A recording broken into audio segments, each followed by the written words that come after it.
स्वागत है आपका AR न्यूज में। दिनांक 23 मार्च दिन सोमवार को, जहां हर खबर सिर्फ जानकारी नहीं बल्कि आपकी जिंदगी का हिस्सा बनती है। हम आपके साथ सच बांटते हैं, उम्मीद जगाते हैं और हर पल आपका भरोसा जीतते हैं। तो चलिए आज की तमाम बड़ी खबरों पर नजर डालते हैं।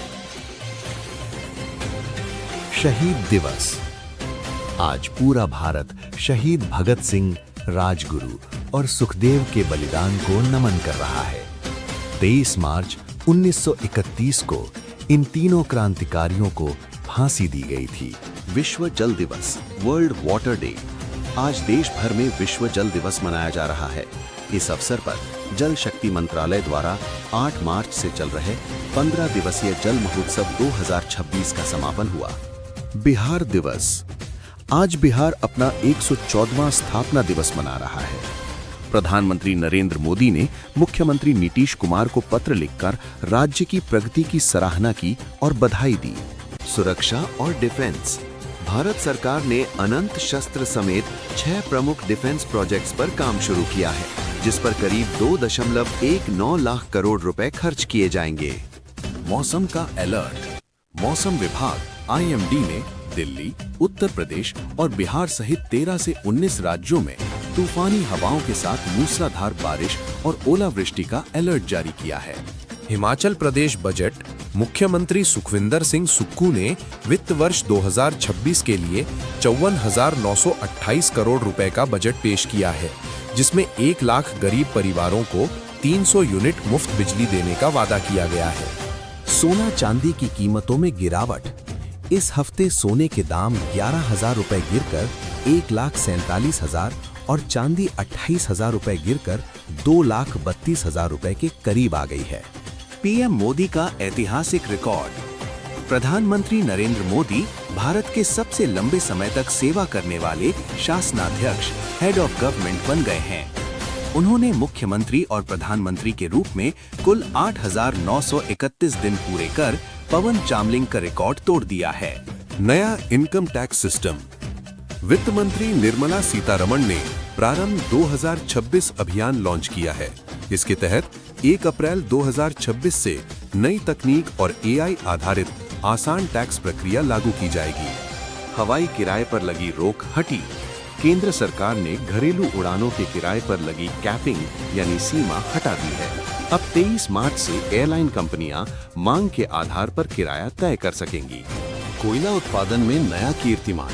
भारत ने लगातार दूसरे वर्ष 1 बिलियन टन यानी 100 करोड़ टन कोयला उत्पादन का जादुई आंकड़ा पार कर लिया है। पश्चिम बंगाल चुनाव की सुगबुगाहट। 2026 विधानसभा चुनाव से पहले भाजपा ने राज्य में 5,000 किलोमीटर लंबी परिवर्तन यात्रा शुरू करने का ऐलान किया है। MSME क्षेत्र के लिए राहत। सरकार ने MSME की क्रेडिट गारंटी योजना में संशोधन किया है, जिसमें सेवा क्षेत्र को भी शामिल किया गया है। अब 25% निर्यात करने वाली इकाइयां भी इसका लाभ ले सकेंगी। धार्मिक स्थलों में AI का प्रयोग। तिरुमला में मुख्यमंत्री N चंद्रबाबू नायडू ने AI आधारित कमांड कंट्रोल सेंटर की समीक्षा की है, ताकि श्रद्धालुओं के अनुभव को आधुनिक और बेहतर बनाया जा सके।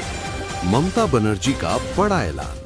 बंगाल में TMC ने घोषणा की है कि चुनाव के बाद SC/ST महिलाओं को 1,700 रुपए प्रति माह और अन्य महिलाओं को 1,500 रुपए दिए जाएंगे। कोरिया भारत सुरक्षा साझेदारी।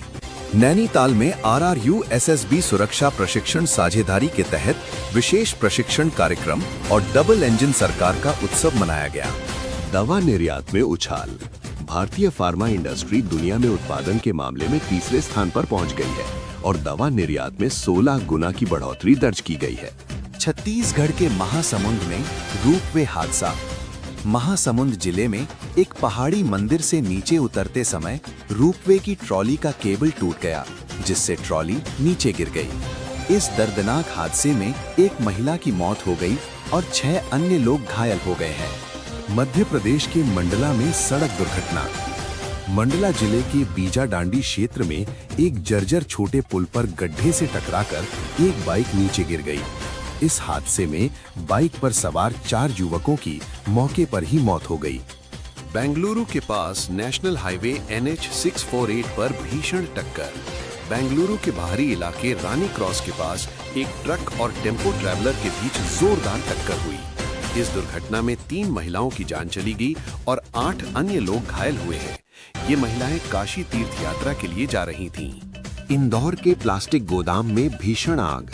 मध्य प्रदेश के इंदौर स्थित बाणगंगा इलाके में एक प्लास्टिक गोदाम में भयानक आग लग गई। धुएं और लपटों के कारण आसपास के रिहायशी इलाकों में दहशत का माहौल बन गया। हालांकि दमकल की गाड़ियों ने कड़ी मशक्कत के बाद आग पर काबू पाया। ऊर्जा संकट पर पीएम की हाई लेवल बैठक। पश्चिम एशिया, ईरान इजरायल में बढ़ते तनाव के बीच प्रधानमंत्री नरेंद्र मोदी ने आज शाम वरिष्ठ मंत्रियों के साथ एक महत्वपूर्ण बैठक की। बैठक का मुख्य उद्देश्य देश में पेट्रोलियम, बिजली और उर्वरक यानी फर्टिलाइजर की निर्बाध आपूर्ति सुनिश्चित करना और रसद यानी लॉजिस्टिक्स को स्थिर बनाए रखना है। घरेलू गैस आपूर्ति में राहत। केंद्र सरकार ने बढ़ते ईंधन संकट को देखते हुए राज्यों को 23 मार्च से 20% अतिरिक्त गैस आवंटित करने का निर्णय लिया है। साथ ही होटलों और रेस्टोरेंट के लिए कमर्शियल गैस की आपूर्ति में भी 20% की बढ़ोतरी की गई है ताकि घरेलू उपलब्धता प्रभावित ना हो। कोयला उत्पादन का नया रिकॉर्ड। भारत ने लगातार दूसरे वर्ष 1 बिलियन टन यानी 100 करोड़ टन कोयला उत्पादन का ऐतिहासिक आंकड़ा पार कर लिया है। कोयला मंत्रालय के अनुसार ये उपलब्धि 20 मार्च तक ही हासिल कर ली गई थी, जो देश की ऊर्जा आत्मनिर्भरता की दिशा में एक बड़ी जीत है। घरेलू विमान किरायों पर से कैप हटी। नागरिक उड्डयन मंत्रालय ने घरेलू उड़ानों के किराए पर लगी अधिकतम सीमा कैप को हटाने का फैसला किया है। अब 23 मार्च से एयरलाइन कंपनियां मांग के आधार पर किराया तय कर सकेंगी। इसके अलावा एयर इंडिया 1 मई से केबिन क्रू के लिए नए फिटनेस नियम BMI आधारित लागू करने जा रहा है। शहीद दिवस के लिए राष्ट्रव्यापी पदयात्रा। सरकार ने घोषणा की है कि 23 मार्च 2026 को शहीद भगत सिंह, राजगुरु और सुखदेव को श्रद्धांजलि देने के लिए मेरा युवा भारत यानी माय भारत के माध्यम से देश भर में राष्ट्रव्यापी पदयात्रा का आयोजन किया जाएगा।